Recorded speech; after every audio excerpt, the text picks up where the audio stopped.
Welcome to The Link. This is our 5th episode where we are interviewing St. Cloud, Central Minnesota local business owners, nonprofits, local leaders. And today I'm excited to join Scott Widor of the Blueline here. Thanks for joining us, Scott. Welcome. You're welcome, Brandon. I don't know if you can put me in that category of leaders, but thank you. Well, I think definitely a local leader for sure.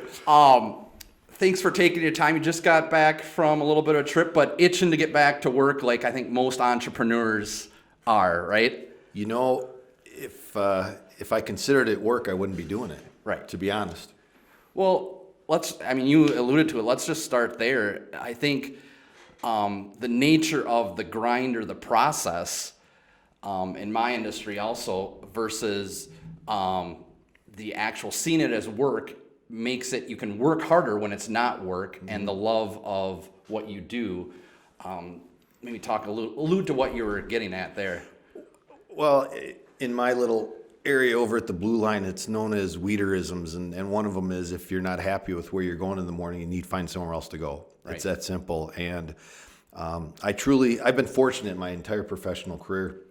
I was in the wireless business, cell phone business for 23 years. Restaurant business for 13. I've been very, very fortunate to wake up every day looking forward to where I'm going. It's as simple as that. I've never felt as though I've had a job. I've loved what I've done.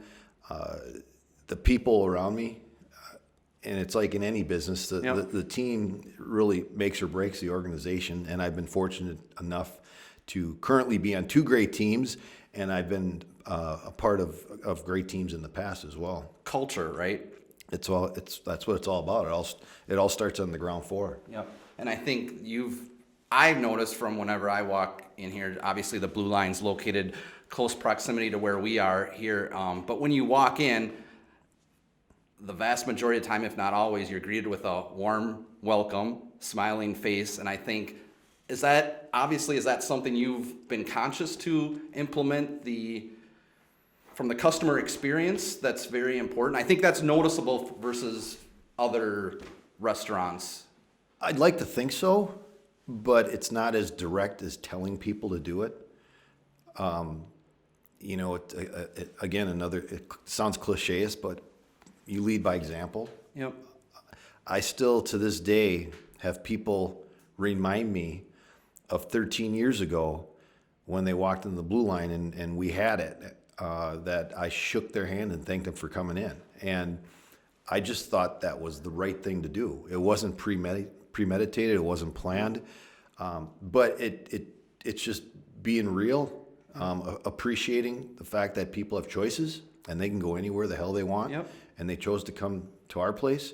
And it's all part of that hospitality experience. Yep. You know, we have an expectation of an experience when we go out, and at the Blueline, we try to make it as human as possible. Now, I'll be the first to admit, we fail with the best of them. Trust me. Yeah. I can list them off, but yep. I can tell you that the effort is genuine, and we try to live by a certain mission each and every day. And our mission is as simple as pie, but it's really strong that it's our job to provide all guests, yep. an extraordinary experience every time, all the time.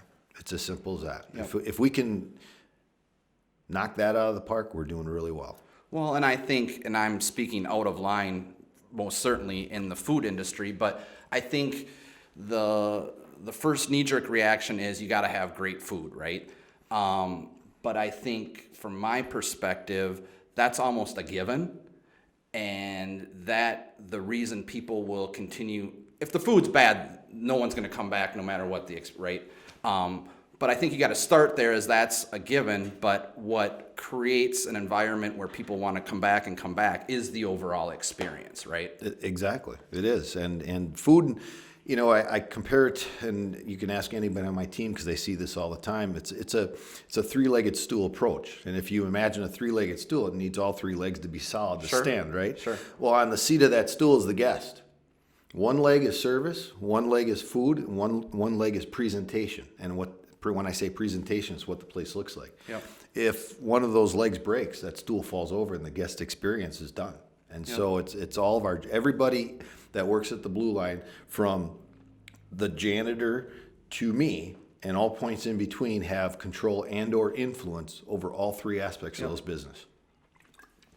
Absolutely. And I think what that makes me think of is I was just driving around with my girls here last week, and convenience stores, gas stations. And to me, they're, a relative commodity. But there's one here locally that my daughters are fond of, and it's because, and I asked them why, and it's the restrooms are always clean. And I don't think of that, but I think when you bring up the three-prong approach, if there's one piece that's out of line, or if there's one piece that stands out above the rest, that's where you're going to get people saying, I want to go to the Blueline, I want to go to this convenient, etc. So I think that's kind of an astute observation that just made me think of that. Let's back up. We'll come back to more business talk, but tell me a little bit. You're originally from Packerland, Wisconsin. Go Pack Go. Whereabouts in Wisconsin? I grew up in a town called Cudahy, which is a suburb of Milwaukee. Okay. My wife Esther / business partner / best friend is from La Crosse, Wisconsin. So east and west. East and west. I went to school in La Crosse. She was home from school. She went to Madison. I happened to meet her the night before my graduation, my college graduation. Okay. Which is way weird. And there's a whole story behind that. But fast forward, I got my first job out of college was selling cars, believe it or not. Yeah. I had a degree in finance. I thought I was going to be some banker dude. Yeah. Which in retrospect, I'm glad didn't work out. Anyway, I started selling cars. I did that for 6 months, and I hated it, but I learned a ton. And when I say I learned a ton about selling. And I wasn't able to be successful in that job until I was able to accept the fact that I was a salesman, because we all have a perception of car salespeople, especially 35 years ago. For sure. And I was one of them. Yeah. And I had a hard time convincing myself that I was. But once I was able to convince myself I was a salesman, things started to take off. I got out of the car business and I got into the cellular telephone business in rural Wisconsin. This was back in 88, 89. So this is when cell phones are 2x4. I mean, I remember early 90s where they're huge, right? There was the only cell phone available in 1989 was installed into your car. Hard mount into your car. Yep. The next evolution were called transportables, and that's, people know them as brick phones or bag phones. Yep. And so they evolved from there. But when I started selling them way back when, I was selling service in rural Wisconsin when there was no service. I was selling a Pipedream, basically, for a year. So you're not only selling, you have to educate what the heck a cell phone is. It was educational back then. Yeah. And so for a year, I never made a sale because I had nothing to sell. Right. And then we turned on our first 3 towers, and then it just took off from there, and had stints in a couple areas in Wisconsin, out to Montana for a while. My youngest daughter was actually born in Montana. Back to Wisconsin. Are you selling these? You're probably not selling these, I don't know, to the everyday consumer. Are you selling them to corporations? Back then it was purely a business play. Yeah. It was a lot more expensive back then. For sure. But there was some value there, especially from our primary market was the obvious back then. It was contractors, farmers, that kind of thing. But it's become more commercial, obviously, and for good or bad reasons, and nowadays with everybody on their phone like this, I guess I am kind of responsible, but I'm one that doesn't even like that anymore. These phones, we live with them now. We need them to live, and they're the remote control of our lives. Who would have envisioned that 30 years ago when I first started in this business? So I did it for a very long time, and was built a number of networks, sold a bunch of networks, ended up in Minnesota. That's what brought us to St. Cloud. I went to work for a company called St. Cloud Wireless Holdings. St. Cloud Wireless Holdings owned Cellular 2000 of St. Cloud and owned a Sprint affiliate called Northern PCS. But to the general consumer, we tasted and felt and touched and smelled like Sprint. So Sure. So you're selling, are you in La Crosse at that point? no, or- I'm here. This is when we came to St. Cloud. Okay, That's what brought us to St. Cloud. gotcha. And so the opportunity to have ownership or partnership in that, or just selling again? No, I mean, it was just natural professional progression. Gotcha. You know, I was hired as at a C-level position here, and you know, basically ran the sales and marketing arm of Northern PCS, which ultimately we sold to Sprint, and now this brings us Yep. to the Blueline. Yep. So what year were things starting to shift where you said it's time for a change, or are we talking early 2000s? Or? It wasn't a time for a change. I loved what I did. Yeah. But where they wanted me to go, I really wasn't all that in tune with. This goes back to 2004 when Sprint acquired Nextel, which ultimately, long story short, they ultimately acquired us in 2005, knowing that Sprint their writing was on the- their world headquarters was Yeah. down in Overland Park, Kansas. I had a daughter in high school, a daughter in middle school at that time. We had no desire to move. And you knew it was inevitable if you wanted to stay. If I wanted to stay with Sprint, which I had the opportunity, Yeah. but of course it was in Overland would've Park, had to. Kansas. Yeah. So in 2006, actually March 20th of 2006, we bought the Blueline as an attempt to stay here, really. Yep. Went into it with zero restaurant experience, which was kind of crazy in and of itself, but we thought it was an opportunity. What was it? Were there other options? Yes. How did you stumble upon the Blueline? I mean, was it just restaurants? I No. mean, what was your? I had a partner at that time, and we looked. It was not industry specific. We were just looking for the best opportunity, and Yep. and as any prudent business person would do, they'd build a business plan to help them to make a decision as to what kind of opportunity this was. And we were in all industries. I mean, from the lodging industry to you know, restaurant, small manufacturer, office equipment, supplier. We looked at a lot of stuff, and actually, how we found out about the Blueline, I had never been up here before. Yeah. I mean, we didn't move to St. Cloud till 2000, and the Blueline Sartell didn't open till 2004. But I lived on the south side of St. Cloud. My partner heard about it and heard it was for sale. They were open about a year, and Because was was it a group of people that initially started it? Or It how- was two couples. Okay. Two couples, and then early in the process, one couple got out, and then it was a single couple running it, and fell on some hard times, and then ended up putting up for sale less than a year. 2005, 2006. Well, they put it up for sale in December 2005, Okay. and then we ultimately bought it in March of 2006.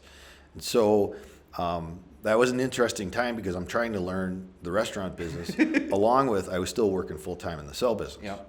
And that went on for 2 years, actually. And then came back to the Blueline full time. Ironically, the owners of the company that sold to Sprint held a license. They still held a license. Okay. Contacted me to start another cellular company in town. Really? And I agreed to help them. I don't know if you remember a company called Max Wireless. Well, then we changed our name to Duet. Yes, I Internet remember. Phone. I remember Duet. All right, well, that was us. Okay. We started that company, and I told them I'll give you a year. Didn't you have a kiosk in the mall or something in the mall? Yeah. And then we had a store right outside the mall. Anyway, I told them I'd give them a year. 3 years later, still there.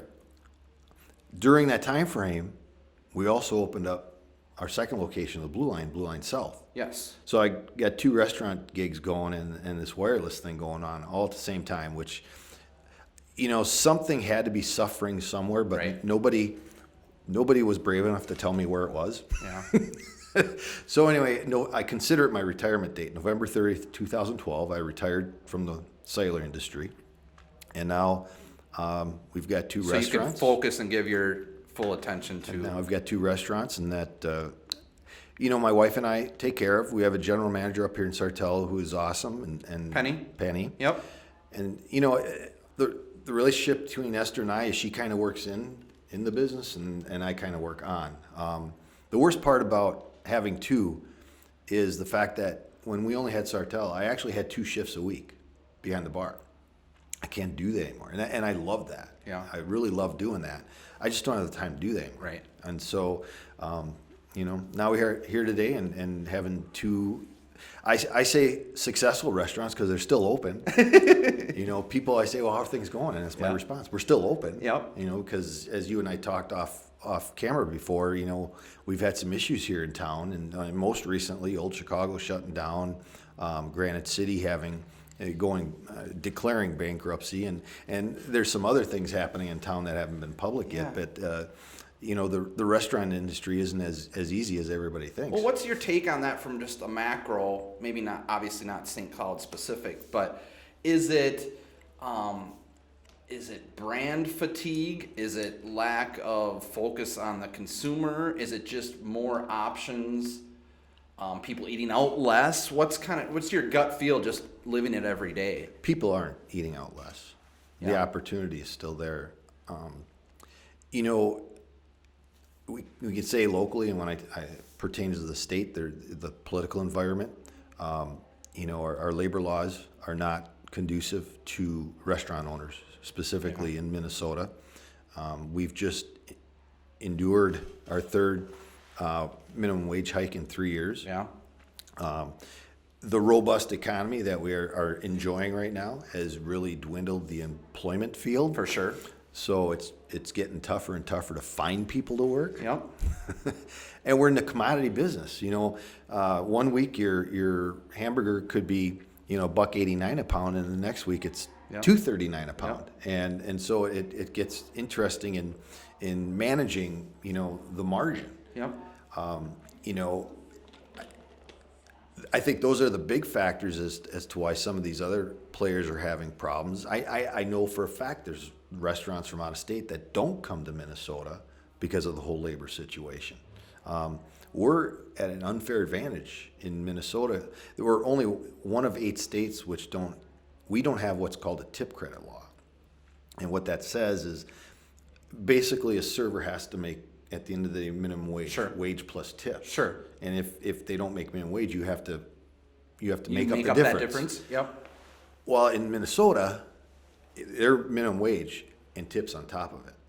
And so you can understand that a server in Wisconsin, that I'm very familiar with how they get paid over there, they're making $3 or $4 an hour wage-wise.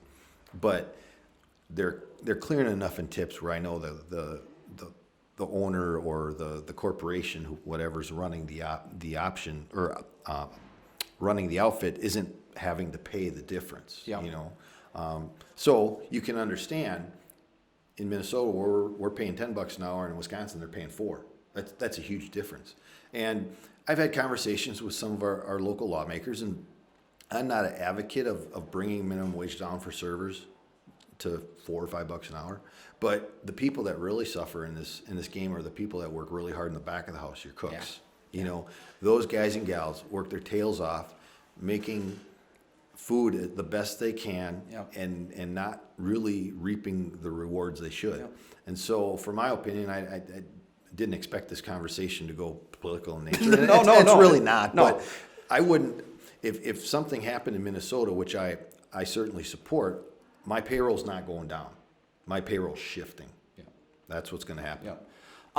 Let me just, a little bit kind of what I've seen, I'd be curious to get your take, because here I just noticed as we get people in the office lunches and the topic is where are we going to eat today, and the phenomenon of the Postmates, the Grubhubs, all the delivery food dudes, I think in your response gets into that. I'm curious because I kind of see how that plays out from a margin standpoint and how they get paid.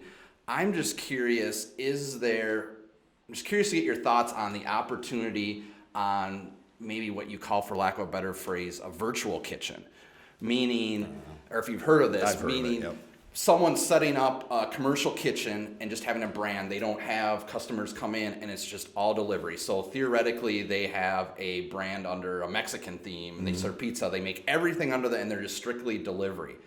Is that, I'm just curious to get your thoughts on the viability, or is that a pipe dream, or? No, I think it's viable. In St. Cloud, Minnesota, no. Maybe in Minneapolis. Yep. And the reason for that is because people, in my humble opinion, people here do go out for the experience. Yep. Delivery, I consider delivery a necessary evil. Once that food leaves our restaurant, we lose complete control. And we have a lot of issues with that. And did it go out wrong? Most of the time, not. Did the driver eat some of my fries? Did the right? Did they knock over the bag in the vehicle? They run. They have to slam on the brakes and everything went flying. And it's just one of those necessary evils, and it's a trend in the industry. More and more people are doing it. I mean, we see our sales. We don't deliver personally. We contract through Food Dudes. That's the only one, because I don't want to deal with anymore. I mean, Grubhub's knocking on our door, DoorDash, and all this other kind of thing. Yep. We deal with Food Dudes. Dave does a nice job, but I feel it's one of those necessary evils. If I didn't have to You do lose it, control of the experience, because unlike there is no experience, first of all, but then it comes down to only food. Right. And you lose complete control of that. If somebody orders a medium rare burger, well, when that burger's sitting in that to-go pack, it's still cooking. Yeah. So by the time it gets to the customer location, it's probably medium, if not medium well by that point. Right. But they ordered a medium rare burger. Yeah. Well, we can't really stop it at rare, hoping it's going to be medium rare by the time it gets there. Yep. So it's. I was just curious because everything now is kind of, a lot of trends are towards the instant online automation for everything, whether it's food or anything. But I just thought of that as, how does that flare, just like you said, maybe in a downtown Minneapolis world where there's... That virtual kitchen concept is unique. I've read about it. I haven't seen one or been to one. I've only read about it. And, I could see that. It's basically, you get a few restaurants subbing out from this one kitchen. And it's an economies of scale kind of play. It'd be interesting to see. Like I said, I haven't seen one, but I know there's popping up. There's one in California. I want to say there's one in Las Vegas.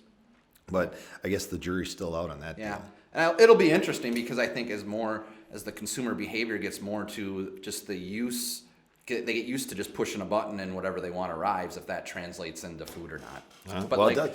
You can order online on our website.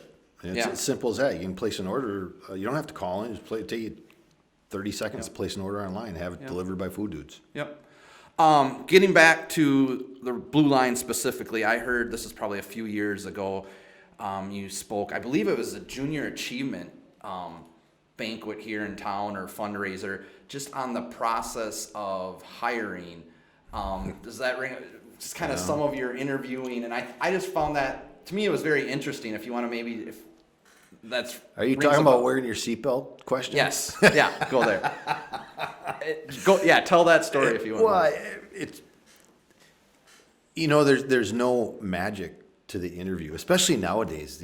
We're dealing with, as opposed to what you're dealing, you're more professional adults.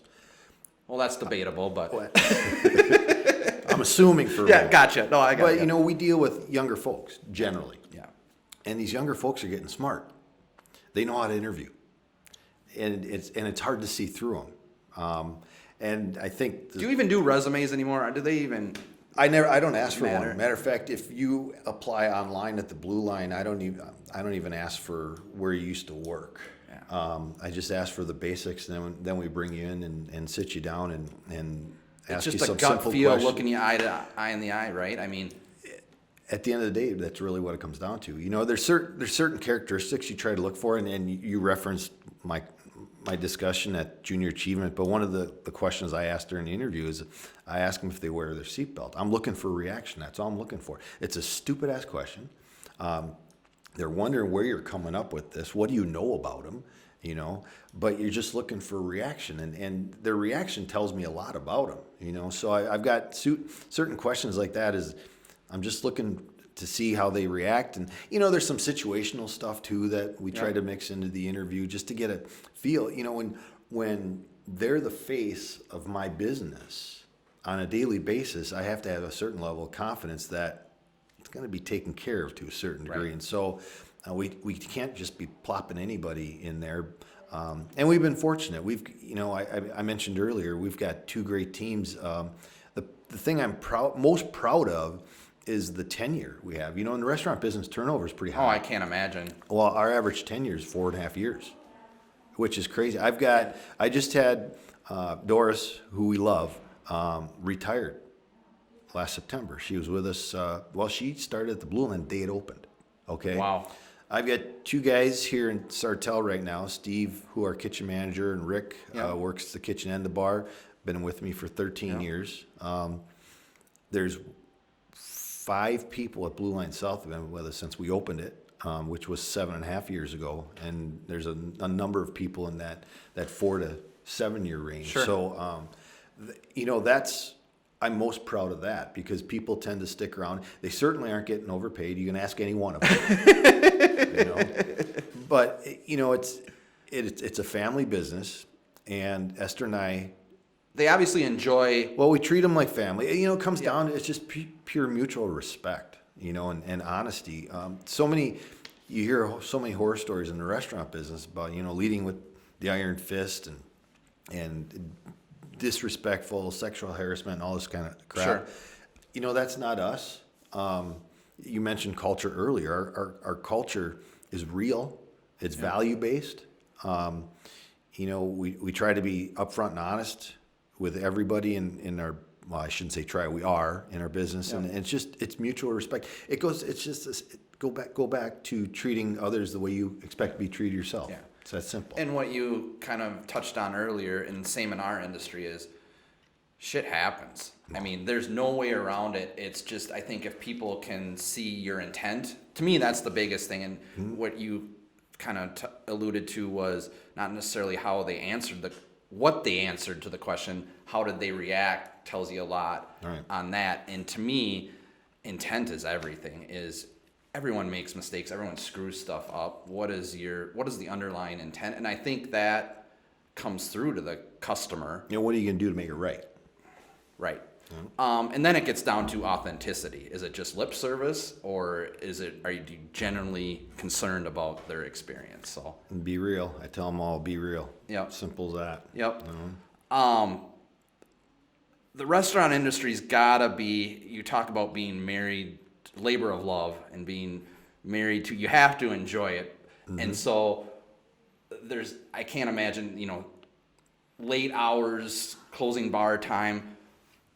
Aside from all the sweat that goes into it, what is the biggest reward, or what's your biggest joy of not necessarily the industry itself, but the Blueline South, Blueline Sartell? What gets you most excited? What are you most proud of about the Blueline specifically? It's about the Blueline people, and the thing I get most excited / appreciative of / emotional over is when somebody current or former comes back to me and thanks me for teaching them something, and it could be whatever, but non-industry related, or it's about growing up and about being real. I've got a lot of professional years under my belt. And I think I have some experiences that I know I do have experiences that I use each and every day, and I try to teach that to my team, and when they actually pick up on it, that gets me. That really gets me, and it you can't not get emotional over something like that. Yeah. Well, it's apparent to me. I mean, we talk about being part of the community and having an impact, and I think the Blueline's always been a leader, whether that's, we just talked here, the Pathways for Youth 5 for 5, or every time there's something in the community, I mean, it's inevitable. The Blueline's a lot of times a part of that, and I think that means a lot to me, and I think it means a lot to the community members that hey, this just isn't, we're not yes, you're operating a business too, but this is the whole community is family in a sense. I mean, all the fundraisers, maybe talk about you're doing fundraisers all the time for different nonprofits, right? Coming in and just speak to how that fits into your business as well too. Well, it came out of everybody calling for something.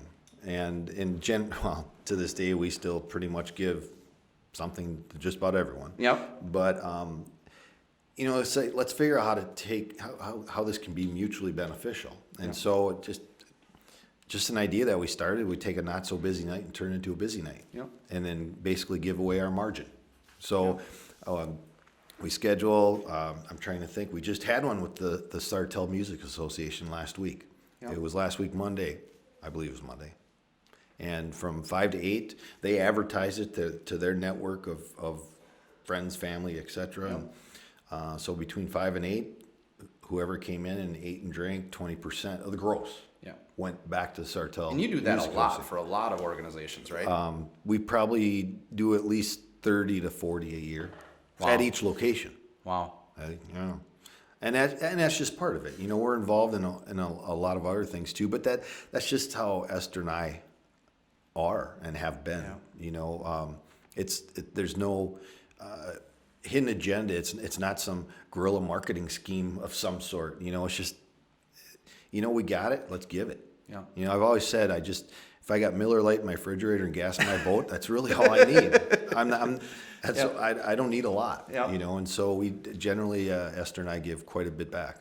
Well, it's definitely apparent and it shows, and I think, and that's what we try to in our industry. But I think we talked about businesses coming and going and brands. I think the companies, the people that are intertwined fabric in the community are the ones I think,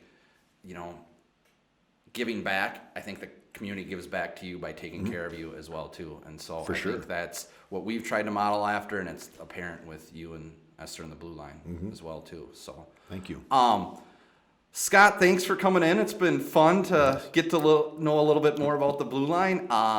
What's your website? Blueline? BluelineBar.com. BluelineBar.com, Instagram, Facebook. Instagram, check them Facebook.